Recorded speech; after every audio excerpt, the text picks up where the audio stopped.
yourself.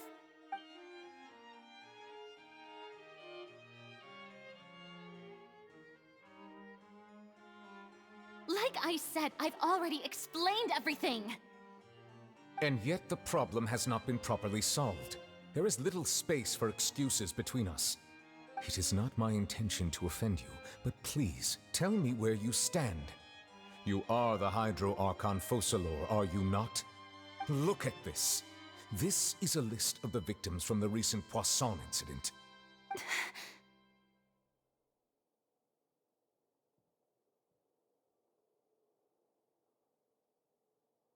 You mean...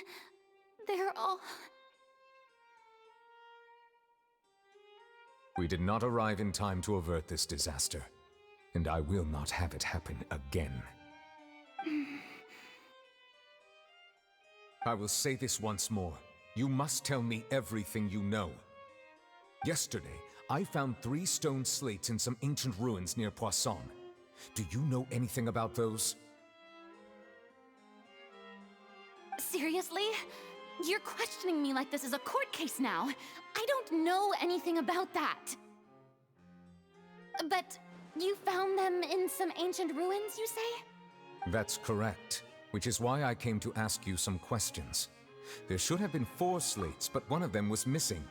The other 3 feature different images that seem to correlate to the prophecy.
The prophecy?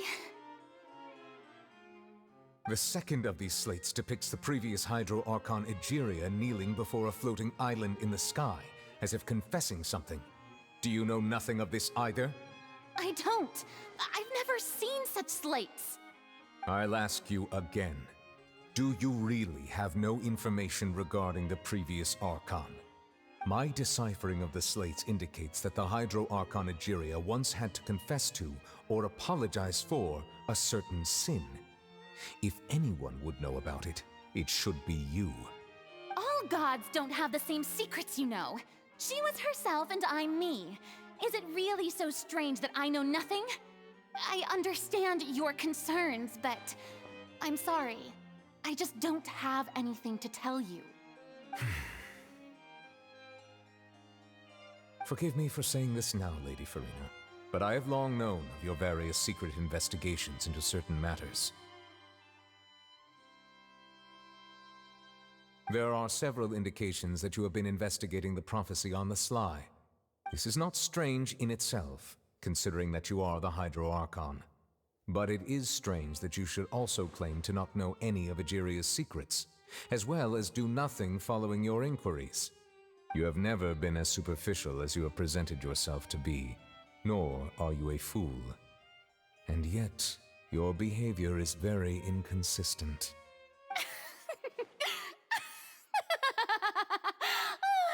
So you've been watching me all this time, have you? I didn't think you were that type. You... Well, since you know about my secret investigations, then you should know I'm actually working to take care of it. There's no point questioning or suspecting me. You're the Eudix, but you're still my subordinate. You should be following my lead. Just trust in me, your Archon, and do as I say. Never mind whether you can truly convince yourself to or not. It'll all turn out fine. That's all I have to say. We do not discuss this matter again. Oh, the opera's about to start. Toodles!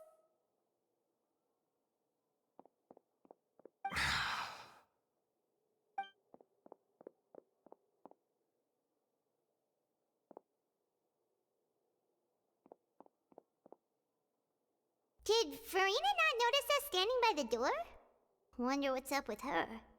She was smiling. Huh. She didn't seem in the mood to care if we were listening in or... I assume you've been outside for a while now? Oh! You noticed! Seems Farina didn't even realize we were here. She was in a great panic, though I cannot discern the reason. Our discussion reached impasses time and again, a state of affairs that we cannot allow to continue. Still, I do not understand. Dialogue is the basis for understanding, so why did she keep refusing to engage? Everyone in her inner circle has noticed that she is hiding some secret. The issue is her attitude. I fear that she will not reveal anything unless absolutely forced to. We may have to create a situation in which she will have no choice but to speak. Oh? Like what? Normally, people will only reveal the truth when standing trial. Perhaps we must have the Hydro Archon experience just such a scenario. But Farina's seen so many trials, and she's really good at dodging questions. How do we make sure that she won't just slip away at the first chance she gets? We will need to consider this thoroughly, join forces with various parties, and then do what we can. If at all possible, I would prefer to recuse myself from this affair, but we must prevent the prophecy from coming to pass. This may be cruel to her, but all Fontaine is in crisis. The information a god... But who will lend us their aid to do such a thing?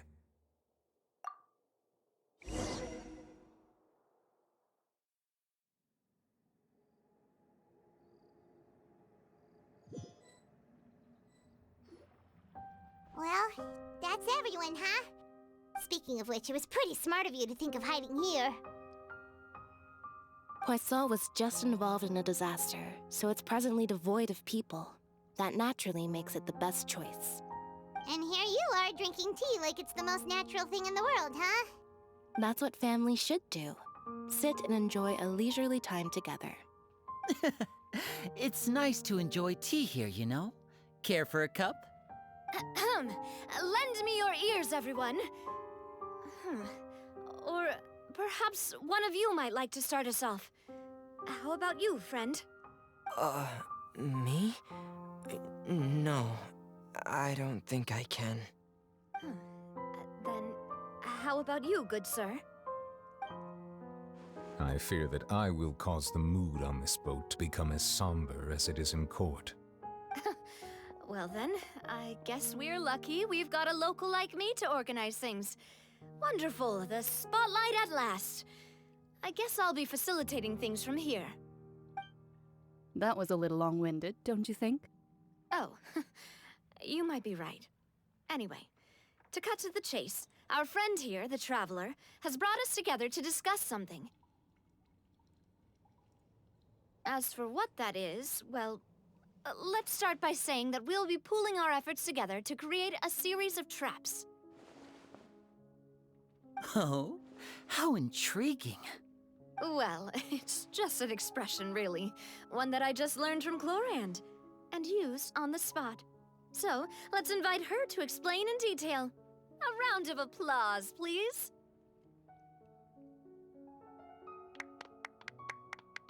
Huh? Didn't you say that you would be facilitating this?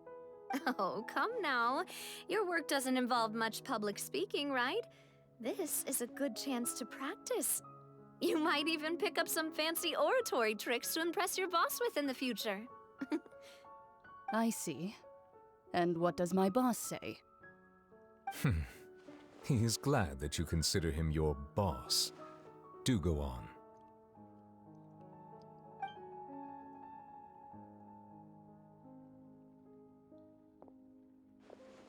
In that case, do any of you have experience hunting? Not that I recall. Fremine and I once used a wooden stick in a basket to catch wild rabbits when we were younger. As for Lynette, oh, right. You were sick that day, weren't you? I've also gone diving to catch some fish before. Does that count? I'm afraid not. You may or may not have heard, but Fontaine once played host to a group known as the Marechaussee Hunters. Though that was their name, they did not hunt animals, but rather various monsters left behind by the ancient dynasty of King Remus. Today, Fontaine's monster population has already thinned greatly, so the hunters have blended back into society, taking up arms in other lines of work. They even left a unique methodology of hunting in their wake. A trap comprises of the following components: bait, a trigger, and a containment device. Sometimes a lethal implement will also be necessary to deal with the prey. So, if we were to build a trap together, right now, what would you choose to build it with? For me, I would prefer something basket-shaped. Pigeons and rabbits will see the bait and naturally enter the snare. Our line of work requires a deft hand, and we're some of the best in the industry, so you can count on our techniques. You used some of those techniques while moving the people of Poisson, didn't you? My subordinates mentioned that you even performed some magic for the bawling children. Yes, and I even managed to gather some intelligence in the meantime. I'm quite the multitasker if I do say so myself. I'm afraid I can't claim that as my strong suit. I prefer more stable methods, like placing bait in the water and waiting for the fish to come within reach. That's the kind of method I would count on. Calm and steady. Exactly the kind of person who would catch loads of fish. And I can be their assistant. With discretion, I'm sure. I'd probably use some sort of mechanical animal. Papa once bought me some small clockwork squirrels, mice, and such. When placed in the forest, they can attract others of their kind. I remember that you liked those too, didn't you? I did. And that would be a good way to go about it. If they're realistic enough, animals of the same kind will follow them all the way to the trap. What about you, Monsieur Neuvillette?